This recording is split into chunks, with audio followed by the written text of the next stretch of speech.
Right, I wanted to talk about a vapor barrier, okay? Vapor barrier is an important component to your building's thermal performance. Thermal performance, its ability to resist heat and cool changes. So there's three main types of heat transfer. First one is radiation. That sun coming through is radiating heat into the building, okay? And so a simple wall stops the radiation, okay? The outside, the exterior will stop the radiation to a degree. Now that bare metal, it is going to, it will get heated by the sun and radiate a little bit too. In which case our insulation is going to help us. The second is conduction. When two surfaces are touching, they can transfer heat that way. And that's what your R value insulation is for. That R resistant to heat transfer. We're using R11, not a whole lot.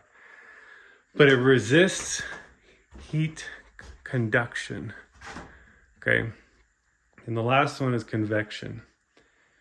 Convection is just air movement, okay? So you could have, R50, but if the air from the outside can get in, then your R50 is worthless because the air that you're trying to keep at a certain temperature is exiting the building, and colder air will be entering. So when we're using this tongue and groove, it's Swiss cheese, It's gonna allow for a lot of air movement, especially in a wind situation. Say it's coming this way at the building, it's gonna put pressure on this wall, which will seep in to the building.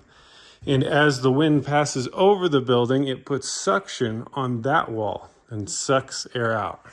And so you'll have a constant inflow and outflow of air. That's not good.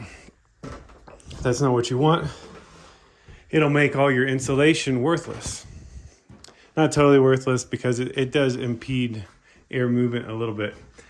But your thermal performance in terms of convection resistance is greatly enhanced by a vapor barrier. That's just plastic. It covers the whole surface of the wall right behind the wood and right under the insulation and prevents airflow and convection into your building.